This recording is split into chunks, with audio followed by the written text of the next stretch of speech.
بسم اللہ الرحمن الرحیم۔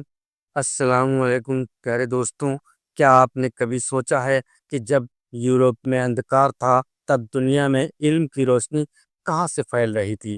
جب یورپ کی یونیورسٹیز ویرانی تھیں، جب چرچ سوال پوچھنے پر لوگوں کو زندہ جلا دیتی تھیں، تب ایک ایسی قوم تھی جو کہتی تھی قلم کی سیاہی شہید کے خون سے بھی زیادہ پاک ہے۔ یہ وہ دور تھا جسے یورپ میں ڈارک ایج کہا گیا، مگر مسلمانوں نے اسے بنایا اسلامی گولڈن جوب۔ 750 سے 1258 تک کا وہ دور جس نے انسانی تہذیب کو علم، توحید اور تحقیق کی نئی اونچائیاں دیں۔ آج کی ویڈیو میں ہم جانیں گے وہ کون سے علماء تھے جن کی سوچ سے آج کی ٹیکنالوجی بنی، وہ کون سی مرکز تھے جہاں پوری انسانیت کے لیے علم تیار کیا جاتا تھا، اور مسلمانوں نے علم کو محض دنیاوی کام نہیں بلکہ عبادت کیوں مانا۔ اسلامی یگ کی شروعات ہوتی ہے بنو عباس کے دور سے، خاص کر ابو جعفر المنصور اور پھر ہارون رشید اور المامون کے زمانے میں۔ ان خلفاء نے بغداد کو صرف سیاسی نہیں بلکہ علمی اور فکری راجدھانی بنا دیا۔ بغداد میں بنا بیل ایٹ حکمہ یعنی ہاؤس آف وزڈن، جہاں گریک، فارسی، سنسکرت، عیسائی اور قبطی کتابوں کو عربی میں ترجمہ کیا جاتا تھا۔ یہاں مسلمان، یہودی، عیسائی سب ایک ساتھ بیٹھ کر سوال حل کرتے تھے۔ یہاں سے نکلی وہ کتابیں جو آگے چل کر یورپ کی رہنسا کی وجہ بنی۔ امام محمد ابن موسیٰ الخوارزمی رحمۃ اللہ تعالیٰ علیہ، جنہوں نے الجبرا کی بنیاد رکھی، تب الگوریدم انہی کے نام سے نکلا ہے۔ انہوں نے کہا علم وہ ہے جو زمین پر انصاف اور آسمان میں توحید کو سمجھا دے۔ انہوں نے گلت کو صرف گننے کے لیے نہیں بلکہ سسٹم سوچنے کے لیے استعمال کیا۔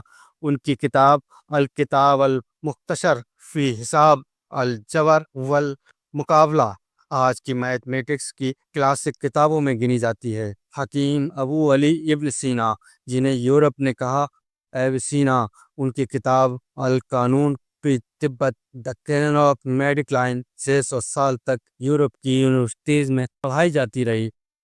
ابن سینا نے صرف میڈیکل ہی نہیں بلکہ فلسفہ، میٹ فزکس، لاجک اور خگول شاستر میں بھی اہم یوگدان دیا۔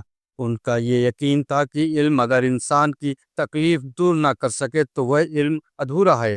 سائنٹیفک میتھڈ، حسن ابن الہیثم الہیدن، جنہیں فادر آف دا آپٹکس کہا جاتا ہے، انہوں نے پہلی بار سائنٹیفک میتھڈ کو پریبھاشت کیا۔ Observation, hypothesis, testing, conclusion. ان کی کتاب کتاب المنظر بک آف آپٹکس نے یورپ کے ویگیانکوں جیسے بیکون، کیلپر اور نیوٹن پر اثر ڈالا۔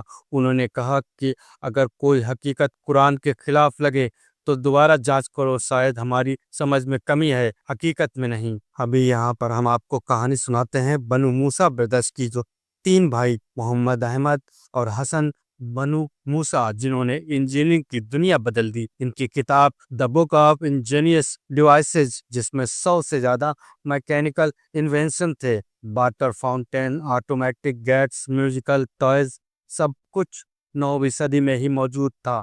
کوڈامبا اور ٹولڈو میں یونیورسٹیز تھی، سڑکوں پر لائٹنگ ہوتی تھی جبکہ پیرس کی گلیاں اندھیرے میں ڈوبی تھیں۔ الازہر یونیورسٹی آج بھی علم کا مرکز، ہزاروں کتابیں، ہزاروں علماء۔ سمرقند اور بخارا، یہاں امام بخاری، ابن سینا اور البیرانو جیسے علماء پیدا ہوئے۔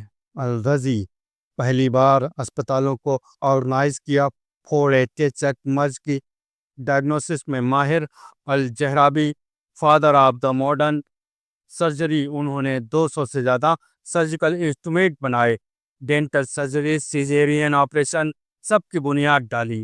مسلمانوں نے علم کو صرف دنیا کمانے کا ذریعہ نہیں بلکہ انہوں نے کہا کہ علم، عمل اور اخلاص تینوں مل کر انسان کو روشن بناتے ہیں۔ قرآن کی پہلی آیت اقرأ بسم ربک، علم کو عبادت سمجھا گیا۔